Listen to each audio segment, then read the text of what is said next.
अब बड़ा ही important topic शुरू कर रहे हैं, ये differentiation and integration of A2।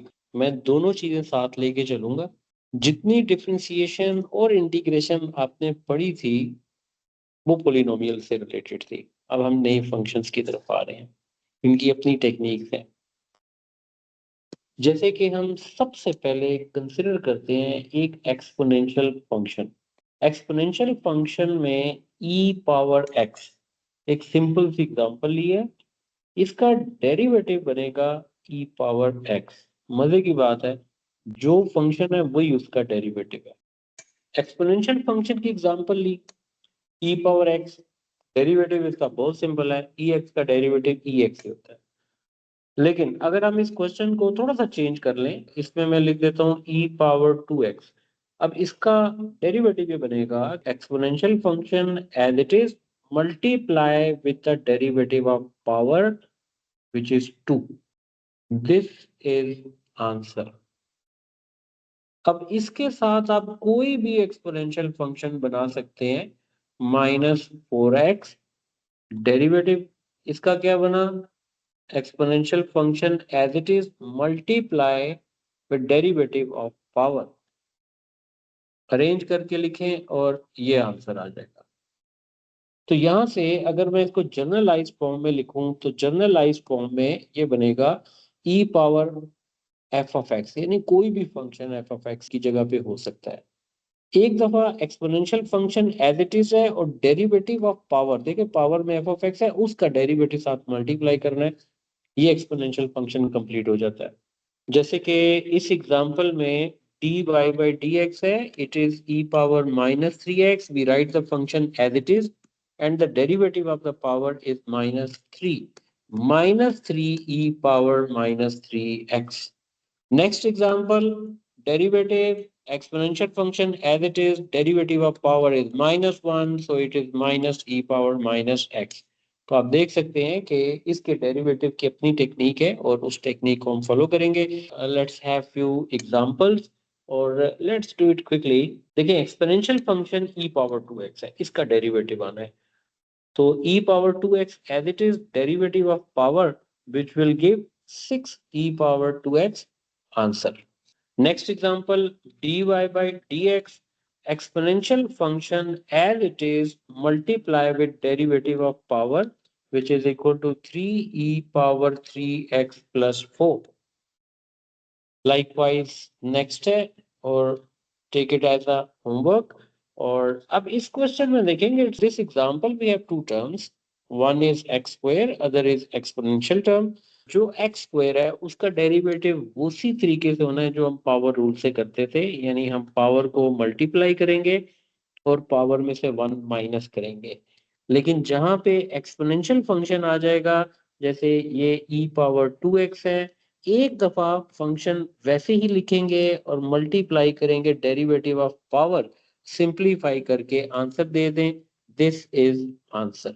इसी तरीके से नेक्स्ट एग्जांपल में we have exponential function which is as it is multiply with derivative of power and it is 2x plus 1। Arrange करना चाहते हैं कर लें, ले जी डेरिवेटिव ऑफ एक्सपोनेंशियल फंक्शन आ गया। देखें इस क्वेश्चन में, देखें आपने ये आइडेंटिफाई करना होता है एक्सपोनेंशियल फंक्शन क्या है। जैसे ये एक्सपोनेंशियल फंक्शन आ गया ना, 2 तो साथ मल्टीप्लाई हो रहा है, डेरिवेटिव तो फंक्शन का लेना है, तो 2 के मल्टीप्लाई होने से 2 तो वैसे ही आएगा। तो एक्सपोनेंशियल फंक्शन के डेरिवेटिव के प्रोसीजर को आप फॉलो करें। इसका जो प्रोसीजर बनता है वो ये बनता है कि exponential function as it is, फिर उसके बाद पावर का डेरिवेटिव मल्टीप्लाई कर देना है, बस इतना सा रूल है। पावर जो भी होगी और उसका डेरिवेटिव अकॉर्डिंगली हमने लेके उसको डिफरेंशिएट कर देना है। देखिए ये जो क्वेश्चन है ना, ये क्वेश्चन थोड़ा सा अब इससे एक स्टेप आगे गया है। ये रूल हमने एएस में भी पढ़ा हुआ है, मैं इसको रिपीट कर देता हूँ। जैसे ए एक्स प्लस वन या प्लस बी पावर एन ले लें, डेरिवेटिव में सबसे पहले पावर को डील किया जाता है, पावर नीचे मल्टीप्लाई हो जाएगी और वन माइनस करेंगे तो n-1 आ जाएगा। अभी हमने सिर्फ पावर को डील किया है, मल्टीप्लाई डालेंगे और जो फंक्शन है इनसाइड द ब्रैकेट पावर को छोड़ के उसका डेरिवेटिव ए आ रहा है, ये इसका डेरिवेटिव आ गया। अब इस क्वेश्चन में जब आप आएंगे, we multiply power 5 times 3 it is 15 e power minus x plus 1 and power is 4। देखो सिर्फ पावर का डेरिवेटिव लिया है, मल्टीप्लाई का साइन डालें और जो ब्रैकेट के अंदर फंक्शन है उसका डेरिवेटिव लेना है। Derivative according to function nature लेंगे, जैसे ये एक्सपोनेंशियल फंक्शन है तो अब एक बार फिर आप इसमें डेरिवेटिव में एक्सपोनेंशियल फंक्शन का रूल लगाएंगे। मैं ऐसा करता हूँ डी बाई डी एक्स लिखता हूँ और ये मैं बताने की ये कोशिश कर रहा हूँ कि जो इनसाइड द ब्रैकेट फंक्शन था उसका डेरिवेटिव लेना है। डी बाई डी एक्स लिखेंगे इसका मतलब है डेरिवेटिव तो भी लेना है। ये बन जाएगा d Y by D x, this is 15 power 4 multiply by. अब देखें exponential function as it is और derivative of the power is -1। देखें ये अब हमने इस स्टेप का डेरिवेटिव लेना है डी बाई डी एक्स का, और इसके अंदर एक एक्सपोनेंशियल फंक्शन है। एक्सपोनेंशियल फंक्शन का रूल ये होता है exponential function as it is और इसी से मल्टीप्लाई करना है पावर का डेरिवेटिव। यहाँ पे पावर -x थी, इसका डेरिवेटिव -1 बनता है। और इसके बाद अगर यहाँ पे आप दोबारा आए तो +1 है, ये कांस्टेंट है, कांस्टेंट का डेरिवेटिव 0 होता है।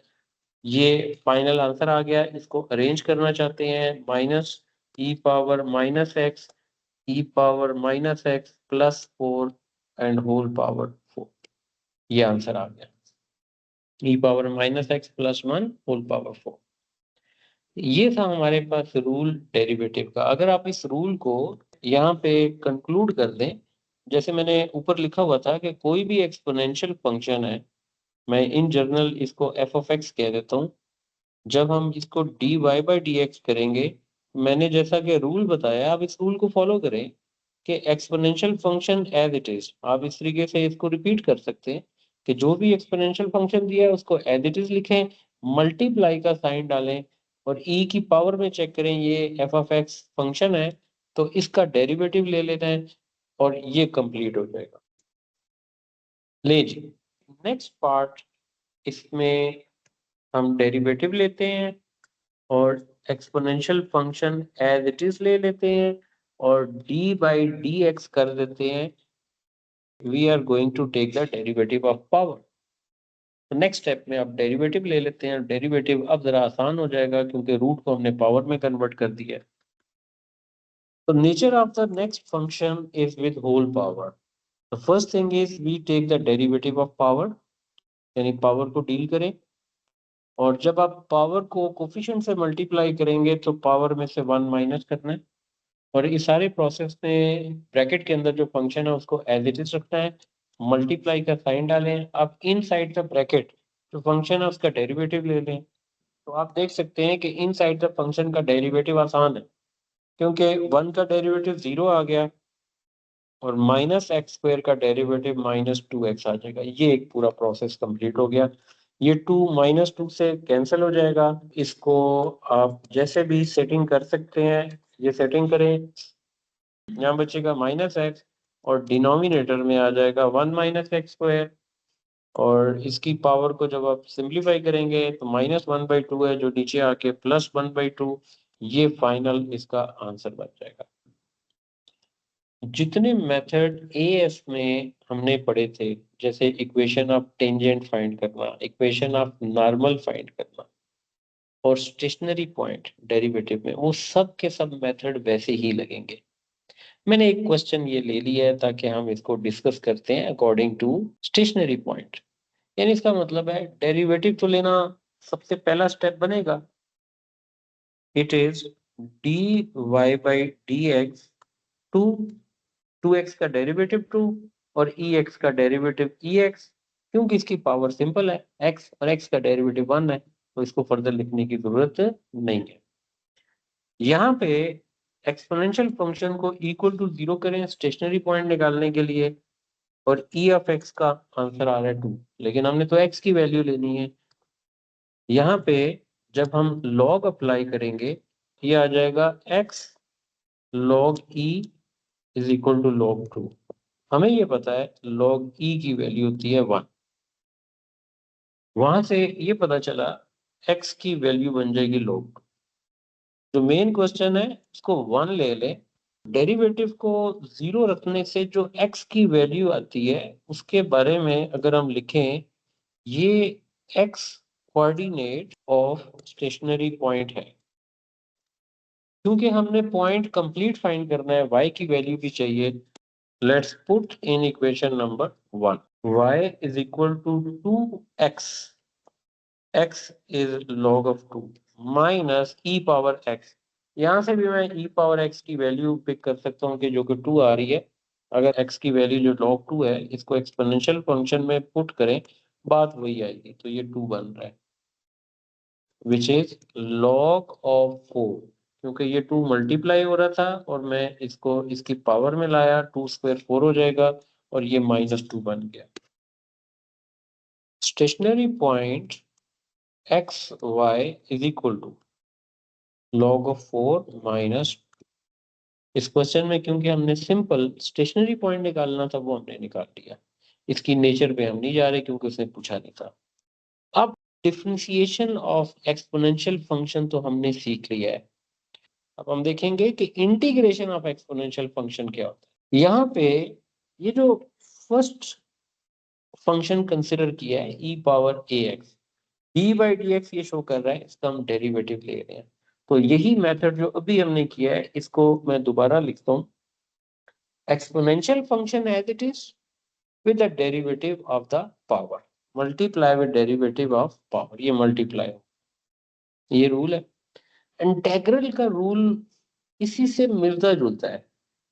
देखें एक्सपोनेंशियल फंक्शन जो भी दिया होगा, जैसे डेरिवेटिव में exponential function as it is लेते हैं, ऐसे ही इंटीग्रेशन में भी exponential function as it is लेते हैं। डेरिवेटिव में पावर का डेरिवेटिव लेके मल्टीप्लाई करते हैं, इंटीग्रेशन में पावर का डेरिवेटिव लेके डिवाइड करते हैं। ये डिफरेंस है।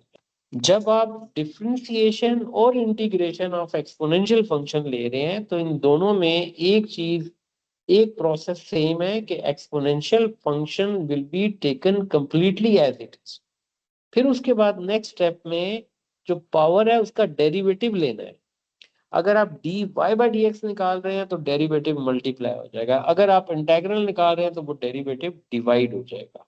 ये देखें, इसकी प्रैक्टिस के लिए let's consider A part. We are finding integral of the exponential function, integral of exponential function as it is, and we divide it with the derivative of power and then put plus sign। ले हो गया question. अब आप इसमें कोई भी question ले सकते हैं। Let's consider E part. अब देखो exponential function as it is, complete exponential function as it is लिखना है। और अब इसमें पावर का डेरिवेटिव देख लें, 3 आ रहा है, उसे डिवाइड कर दो और प्लस सी आ गया, ले हो गया derivative. As part it is 3e multiply by e power ये। अब देखें e से मल्टीप्लाई हो रहा है, जिसका मतलब होता है कि आप पावर्स में ऐड कर सकते हैं, इनकी पावर ऐड कर सकते हैं। e पावर 1 है, e पावर 2 प्लस 4x है, जब ऐड करेंगे तो ये बन जाएगा 3 प्लस 4x।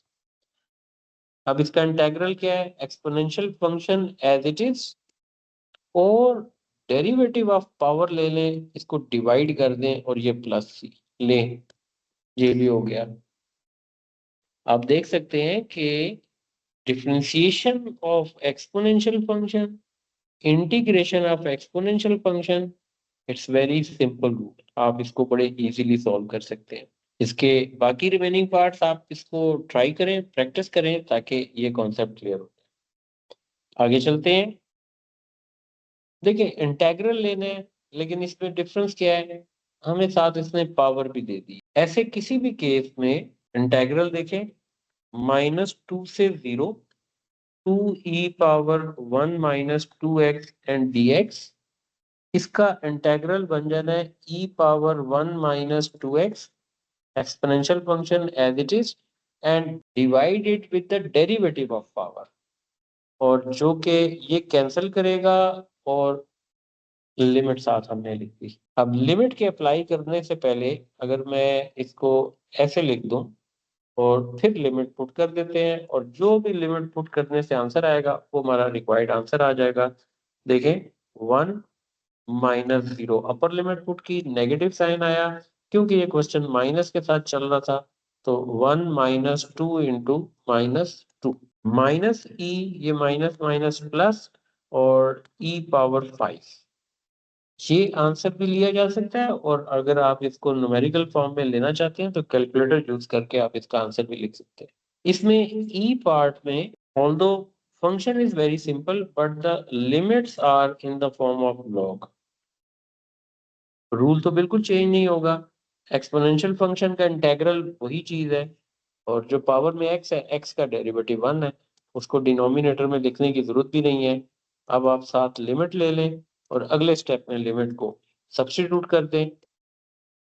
देखें log 2 में से e पावर log 2, log और e कैंसिल हो जाएंगे, 2 बच जाएगा, -3 आ जाएगा, तो -1 इसका आंसर आ जाएगा। जैसे एच पार्ट है, इसका इंटेग्रल आ रहा है with the limit -3 to 9 and the question is e power x log of 3 and dx. This complete function's integral will be as it is e x log of 3। अब यहाँ पे आप careful होइएगा कि अगर आप पावर का डेरिवेटिव लें तो पावर में वेरिएबल x है, तो x का डेरिवेटिव 1 आता है, तो log ऑफ 3 साथ मल्टीप्लाई हो जाएगा। लें माइनस, नहीं, log 3 एक कांस्टेंट नंबर होता है, उसके डेरिवेटिव की जरूरत नहीं है कांस्टेंट का डेरिवेटिव। जैसे अगर सिंपल कांस्टेंट हो तो उसका डेरिवेटिव 0 होता है, तो log 3 का भी डेरिवेटिव 0 है। अब ये कांस्टेंट x से मल्टीप्लाई हो रहा है, तो इसका मतलब हम x का डेरिवेटिव लेंगे। आपको पता है जैसे हम लिखते होते हैं 2x, हमें ये पता है x का डेरिवेटिव होता 1 है, लेकिन जब आप डेरिवेटिव ऑफ 2x लेते हैं तो वो 2 बन जाता है। तो इसी तरीके से आप यहाँ पे भी चलेंगे, log 3 एज अ कांस्टेंट है तो x का 1 आएगा, 1 इंटू कांस्टेंट नंबर आ जाएगा, क्योंकि हम इंटेग्रल ले रहे हैं, जो पावर का डेरिवेटिव है उससे हम इसको डिवाइड कर देंगे। फर्दर ये वाली वैल्यू बन जाएगी 1 ओवर log ऑफ 3 और e पावर 9 log 3 माइनस -3 और log। अब इसमें फर्दर वर्किंग भी कर लें, 1 ओवर log 3।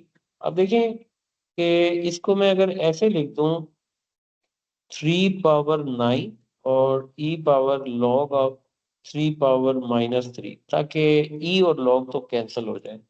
उससे फायदा ये होगा कि 1 over log 3 it is 3 power 9 minus, और ये बचता है 3 power -3, 1 over log of 3, 3 power 9 will be big answer, तो आप इसको ये ले, मैं 1 ओवर 27 कर दूं या 3 पावर 3 ही कर दूं, तो एलसीएम जब मैं इसका लिखूंगा तो इसका आंसर आएगा 1 over log 3, it is 3 power 12 -1 divided by 3 power 3, and this is the answer in form of exact.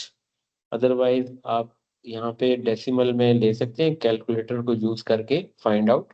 जी बोले जी। सर वो ELN जो आपने कटिंग की है वो एक दफा दोबारा समझा दें।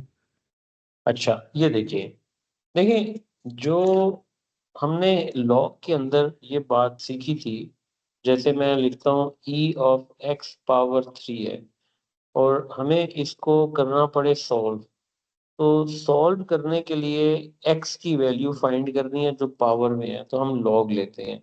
क्योंकि इसकी बेस e है तो यहाँ पे नेचुरल लॉग लिया जाता है, तो ये बन जाएगा log ऑफ 3। तो log का रूल ये कहता है कि पावर ने साथ मल्टीप्लाई हो जाना है एंड इट बिकम्स, तो in this way will get the value of x, क्योंकि log e हो जाएगा 1। अब इसी तरीके से अगर हम एग्जांपल लें log of x is equal to let's suppose 2। अब देखिए इसको सॉल्व करना पड़े तो ये x फाइंड करना है जो लॉग के साथ है, यानी लॉग को करना पड़ेगा। हमने इसका लॉगरिथम में जो मेथड पढ़ा था वो ये था, we basically take exponential on both sides। exp ये एब्रीविएशन एक्सपोनेंशियल के लिए यूज होता है, और इसी एक्सपोनेंशियल को आप इस फॉर्म में भी लिख सकते हैं, e power log of x e power 2। अब ये जो एक्सपोनेंशियल और लॉग होते हैं ये एक दूसरे के इन्वर्सेस होते हैं, तो इसलिए ये आपस में कट जाते हैं। जब ये कटेंगे तो ये x रह जाएगा। मसलन मैं अगर इस स्टेप में इसे कैंसिल करना चाहूँ तो मैं एक्सपोनेंशियल और लॉग को कैंसिल करूंगा तो x बच जाएगा। लेकिन नॉर्मली हम जब लॉग को कैंसिल करते हैं तो e की पावर में लेके लिखते हैं, तो e की पावर में लेके लिखेंगे तो उस सूरत में ये आंसर आ जाएगा, फिर आपको पता चल जाएगा कि आंसर बन गया। तो हम देख रहे हैं कि जब हम लिमिट पुट कर रहे हैं तो वो लिमिट, क्योंकि क्वेश्चन में ऑलरेडी log 3 यूज हो रहा था, तो ये e पावर log 3 आ रहा था। e और log मुझे कैंसिल होते हुए लग रहे थे, लेकिन इसमें प्रॉब्लम ये था कि ये 9 साथ मल्टीप्लाई हो रहा है, तो जिसके लिए पहले मल्टीप्लिकेशन का रूल लगाया तो 9 को 3 की पावर में ले आए। अब e और log डायरेक्ट हो गए हैं तो वो इन्वर्स हो सकते हैं। सेम केस मैंने अगली टर्म पे किया है, उससे ये वाला आंसर आ गया। अब देखो इस टॉपिक में डेरिवेटिव से रिलेटेड इक्वेशन ऑफ टेंजेंट है, इक्वेशन ऑफ नॉर्मल है और स्टेशनरी पॉइंट है, ये सारे के सारे डेरिवेटिव से रिलेटेड आ रहे हैं। इंटीग्रेशन में जो चीज आपको रिफ्रेश करनी है वो इंटीग्रेशन की टेक्निक्स हैं जो कि ऑलरेडी आपने पढ़ी हैं, और नए फंक्शन की टेक्निक अभी हम पढ़ेंगे। दूसरा, area under the graph through integration और वॉल्यूम, ये दो चीजें जो कि क्वेश्चन में वो पूछता है पास पेपर में, ये वही फार्मूलाज आएंगे, सिर्फ और सिर्फ इंटेग्रल की टेक्निक्स चेंज हो जाएंगी। ठीक है, अब ये देखें कि जैसे मैं ये क्वेश्चन लिखता हूँ, इस क्वेश्चन के मुताबिक अगर देखा जाए, find the area bounded by the graph, the X axis, Y axis and the line. Exponential function में e पावर x के ग्राफ के बारे में डिस्कशन हुई थी कि x की वैल्यू 0 ले लें तो y का आंसर 1 आता है, यानी ये जो भी ग्राफ बनाएंगे वो इस तरीके से ग्राफ बनेगा। ये एक्सपोनेंशियल ग्राफ आ गया। इसमें वो कह रहे हैं कि एरिया वो फाइंड करना है जो एक्स एक्सिस और वाई एक्सिस से बाउंड है और एक्स इज इक्वल टू 2 की लाइन से बाउंड है। लेट्स सपोज अगर ये एक्स की वैल्यू 2 है तो जो एरिया वाई के साथ बाउंड हो रहा है और जो एक्स के साथ हो रहा है, इस सारे को अगर हम शो करें तो ये वो एरिया बन रहा है जिसके लिए हमने वर्किंग करनी है।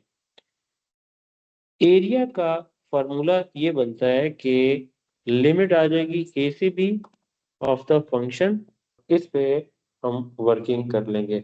देखें कि लिमिट हमें समझ आ रही है 0 से 2 है और फंक्शन आ रहा है e पावर 2x और dx।